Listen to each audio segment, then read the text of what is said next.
o verso 17 é o principal, mas eu quero pegar, para a gente pegar um pouquinho de contexto, eu quero ler a partir do verso 9, por gentileza, irmã. Esse livro, o livro de Apocalipse, queridos, ele significa, Apocalipse, a palavra Apocalipse significa revelação. Diga comigo, revelação. Até que em outras línguas, né, em inglês, por exemplo, esse livro na Bíblia em inglês é chamado de Revelation, né, revelação. Apocalipse significa isso, né? Calipto é sombras. Então, por exemplo, o eucalipto, aquela árvore grande que faz sombra, sabe? É sombra, calipto. Então, Apocalipse, apo é para fora.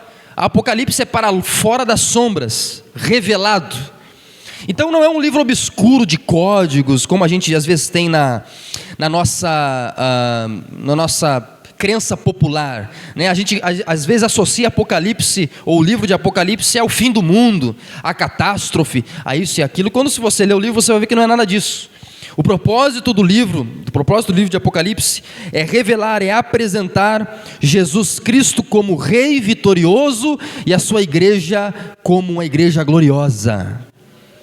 Ou seja, é mostrar para você, é prever para você de certa forma, que se você faz parte da igreja, a tua vitória já está decretada contra este mundo. Não existe a possibilidade de você ser derrotado, se você ler esse livro com atenção e fizer parte da igreja, porque a igreja de Cristo, ela vencerá Satanás, o mundo, e nós reinaremos para sempre. Deus vai restabelecer o Éden, nós reinaremos para sempre com Cristo, agora sem pecado, por toda a eternidade, né? Amém? Então, como eu quero apresentar Jesus para vocês, essa é a nossa segunda série. Eu vou ter aqui em torno de umas 5 mensagens falando a respeito de Cristo e de Jesus, que é o verbo de Deus. Na outra série, os irmãos lembram que eu falei sobre a palavra de Deus. Passei quase um mês falando sobre a palavra de Deus. E a palavra de Deus encarnou na pessoa de Cristo.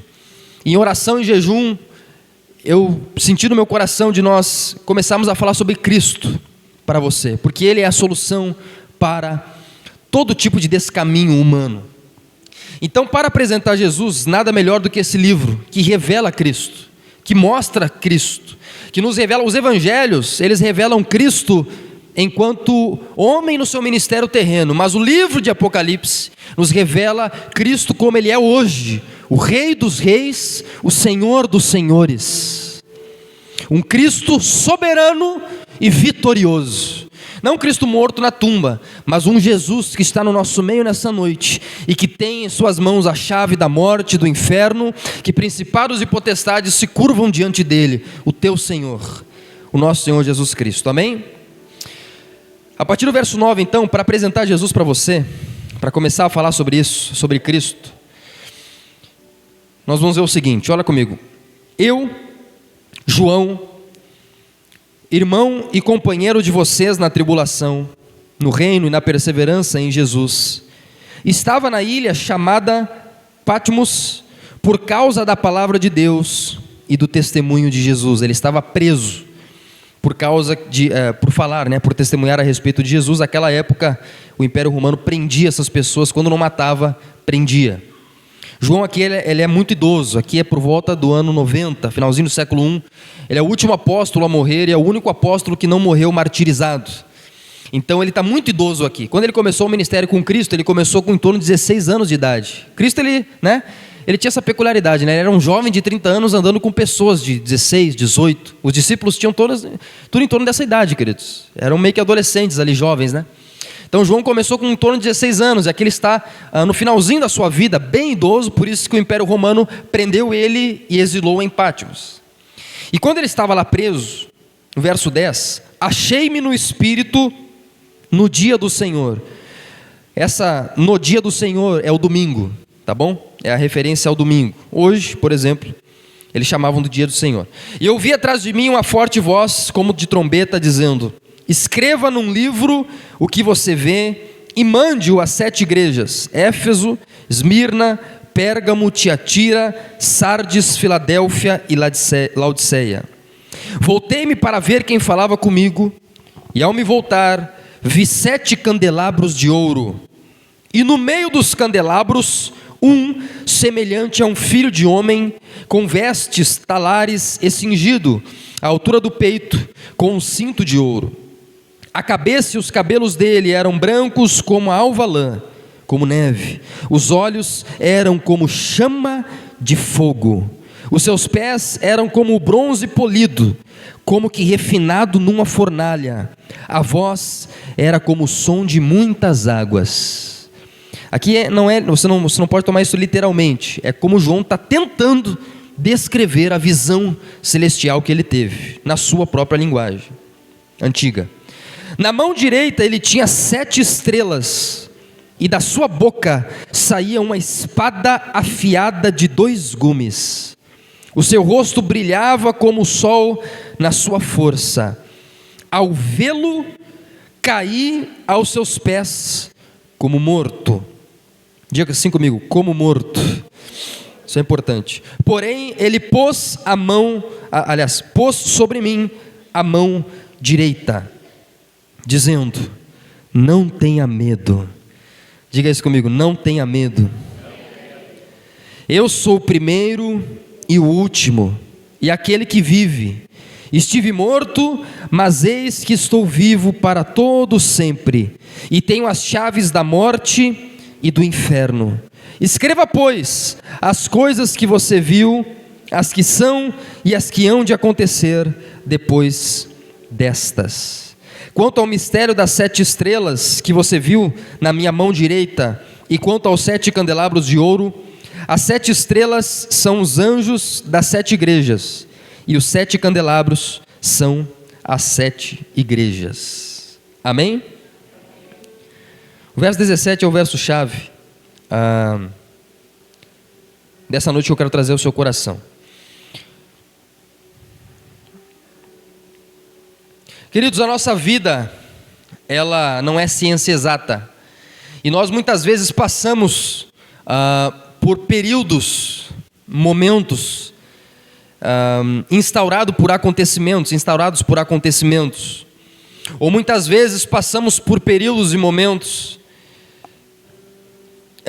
que são iniciados devido a decisões ruins que nós tomamos para a nossa vida, ou devido a circunstâncias que estão fora do nosso controle.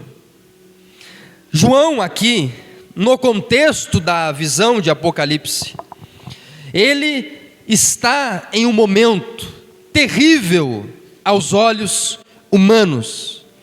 Se você parar para refletir um pouco sobre esse texto, e sobre todo o pano de fundo que dá luz a este cenário, você vai começar a perceber que o que acontece com João na ilha, na colônia penal de Patmos, uma colônia penal romana, é algo que está para além da nossa capacidade de entendimento.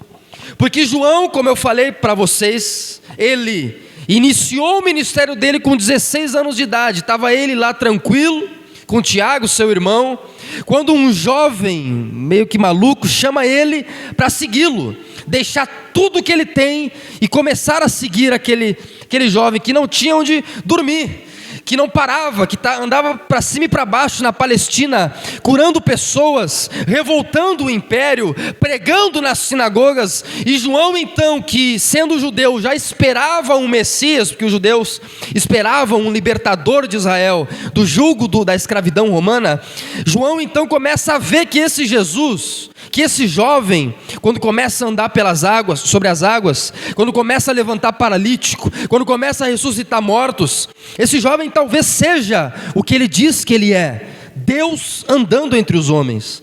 Quando João então, até então um pouco cético, começa a ver que esse jovem Jesus realmente tem autoridade para expulsar demônios, realmente tem autoridade para multiplicar o pão e o peixe, João então começa a perceber que esse Cristo até então não é tão louco assim.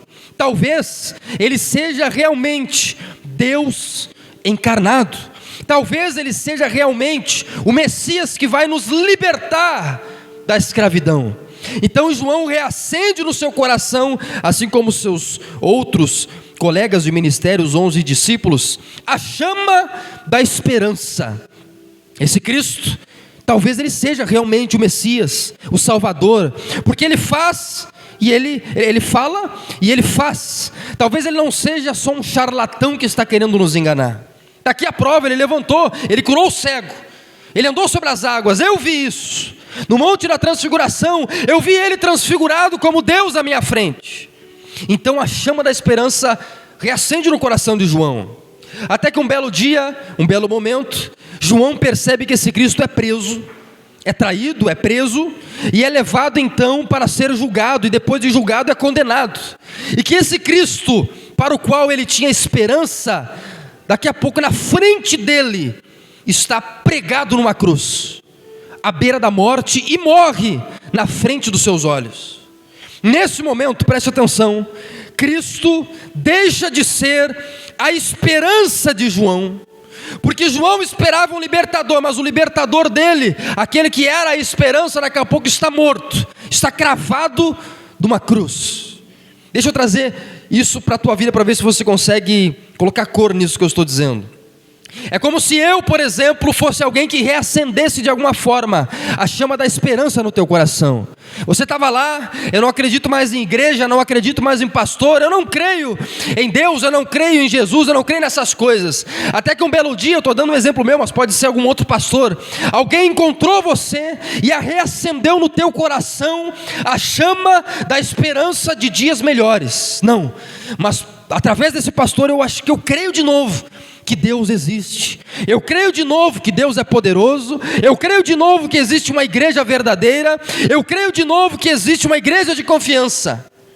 Você reacende a chama da esperança, vamos lá, e já começa a falar para os amigos e tudo mais. Não, lá tem uma igreja fiel, tem um pastor fiel, tem um pessoal lá que é bom.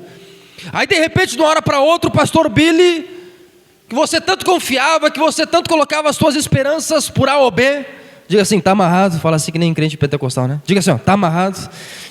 Daqui a pouco o pastor Billy cai, por A ou por B. Se ilude com dinheiro, com mulher, com essas coisas que os pastores caem, né? Cai com poder, qualquer outra coisa. Ele então cai, ou se afasta da fé, vira cético, estuda tanto, lê tanto, que vira intelectual, que isso, acho que isso é difícil, né? Mas aí vira ateu, desistiu, fecha a igreja, fecha a congregação.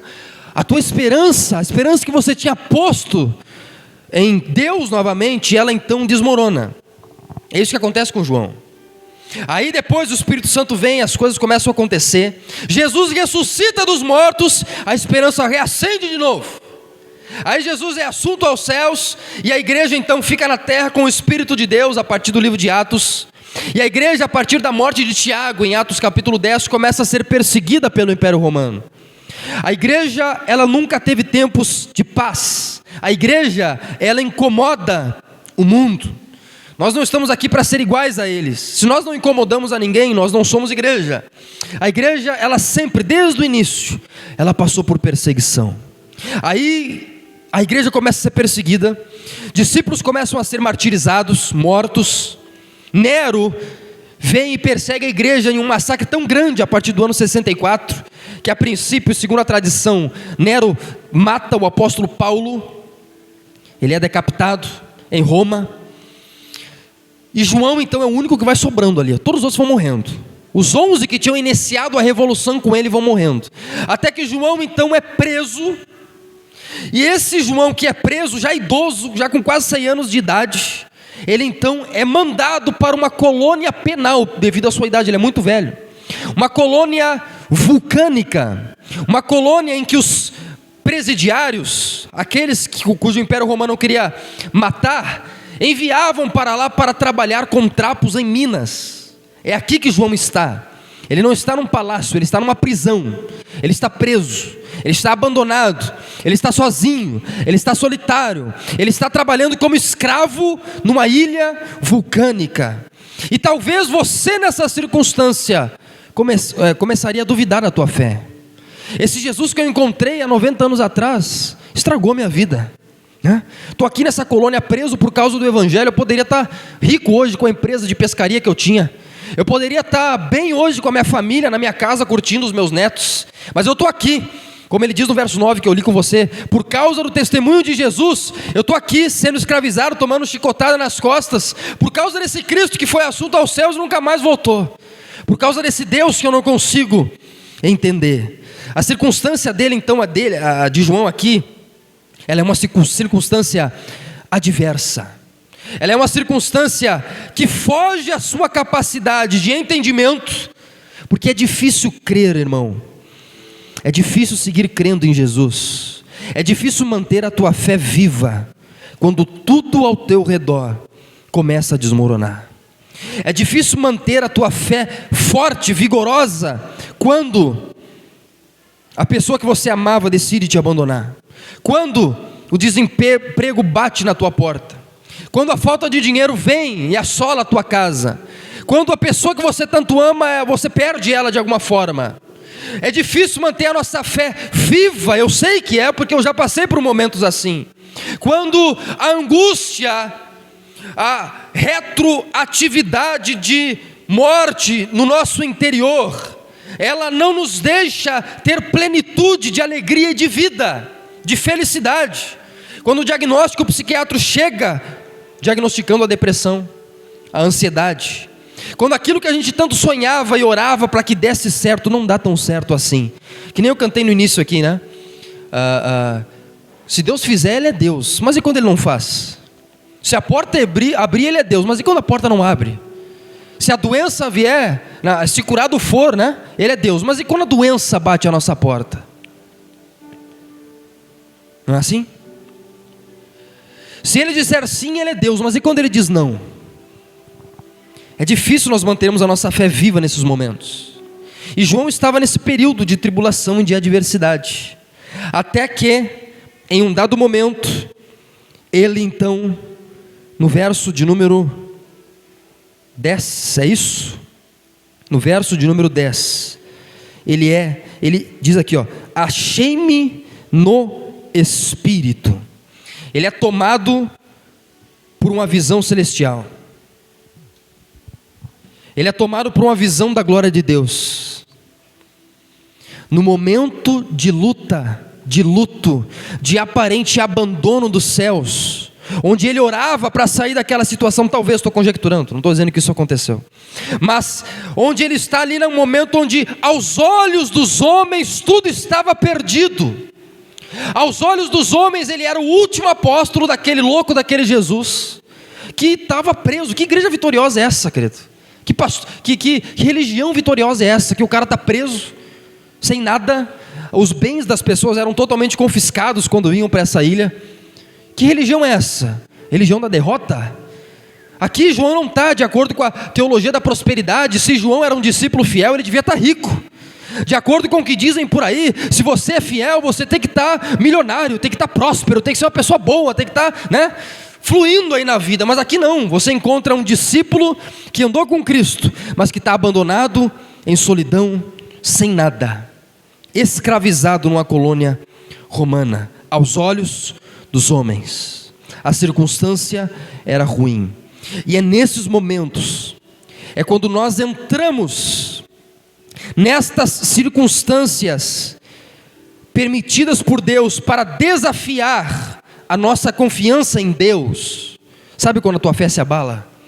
Quando você entra em circunstâncias que no marasmo dos teus pensamentos, a tua fé de alguma forma ela entra nessa corrente de pensamentos ruins. Isso acontece com todos nós. É nesse momento que nós mais precisamos de ter uma visão correta a respeito de Jesus. É numa colônia penal, escravizado, preste atenção, que Jesus aparece e se revela a João. E não só se revela a ele, como entrega para ele, leva ele para o terceiro céu de alguma forma, em espírito, e entrega para ele uma das maiores revelações, uma revelação celestial e gloriosa a respeito do fim dos tempos. Sabe o que isso ensina para mim e você? A primeira coisa a respeito de Jesus, eu vou ensinar para você duas coisas hoje. A primeira delas é: Deus, Jesus, Ele tem o poder e Ele é mestre em saber transformar tragédias em vitórias gloriosas. Quando você está passando por um período de aparente tragédia, Deus ele tem o poder de transformar esse período em um triunfo glorioso nas mãos dele. é no período da solidão, é no período de aparente abandono, é quando você pensa que você está lá jogado, que os céus estão em silêncio, que Deus se revela para você de uma forma jamais vista. É quando você está lá, nesse período de aparente apatia dos céus, que você tem as melhores experiências com teu Deus. Talvez você olhe para mim e diga: pastor, a minha circunstância é A, B ou C. A minha circunstância é essa, o que eu vivi no passado foi aquilo, e o que eu estou vivendo hoje é pior ainda. Ou estou começando a me erguer, pastor, ou talvez você esteja já reerguido por Deus. Então tenta lembrar dessa experiência. Por quê? Porque é quando você estava lá naquele passado, naquela circunstância adversa, que Deus te encontrou através de alguém, de alguma igreja ou de alguma palavra, e te reergueu daquele lugar, para te trazer a um futuro e a um triunfo glorioso. Diga amém. Ou seja, não importa onde você esteja, não importam as circunstâncias, não importa em que momento da tua vida você esteja hoje, que você olhe para mim e diga para mim: pastor, eu estou na mesma situação de João, escravizado na ilha de Patmos. Eu quero te dizer, isso não importa para Deus. Deus não se revela apenas na igreja, Deus se revela também na ilha, na colônia penal, Deus se revela também na tua casa, também no teu emprego, também na favela, também no lugar onde as pessoas acham que Ele não está. Ele se revela lá também e resgata pessoas do pecado. Deus não está só no nosso meio, Deus também está lá aonde você vive o teu dia a dia. Diga aleluia. E esse Jesus que chega para João, ele então toma algumas atitudes, porque ele não só vê João e não só se apresenta para João naquela colônia penal, mas ele, proibido de ter um contato com os discípulos, tem e ouve, diz a palavra de Deus, olha, ouvi uma forte voz falando comigo. Diga amém. Uma voz gloriosa falando ao meu coração. Ou seja, o mundo pode tentar calar o teu relacionamento com Deus, mas eu quero te dizer, não importa o que o mundo, que pessoas façam para tentar te impedir de ter contato com a igreja, mesmo neste lugar de impedimento, Deus pode encontrar você. Não importa a circunstância externa, Deus pode encontrar o teu interior aonde quer que você esteja. Inclusive, Jesus, ele é mestre em nos encontrar no lamaçal em que nós nos enfiamos. Diga amém. Às vezes a gente chega no lamaçal do pecado, seja onde for, Jesus vai lá e ele faz um ato, querido, que é um ato muito sugestivo, muito interessante da parte de Jesus. No versículo de número, qual que é o versículo em que Jesus estende a mão para João? Tem um versículo aí, pode dizer para mim, faz favor? Que ele coloca a mão sobre João, 17, né? É isso, né? Jesus, ele vê João naquele lugar, e Jesus, ele toma uma atitude, minha amada, meu amado que está me ouvindo. Ele toma uma atitude que é muito característica de Jesus.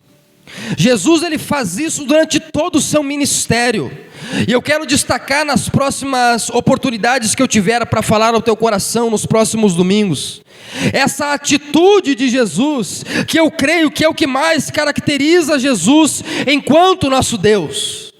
Jesus vê João abandonado, preso, aos olhos humanos derrotado, e ele estende a mão e coloca a mão sobre João. Ele estende a mão e alcança João,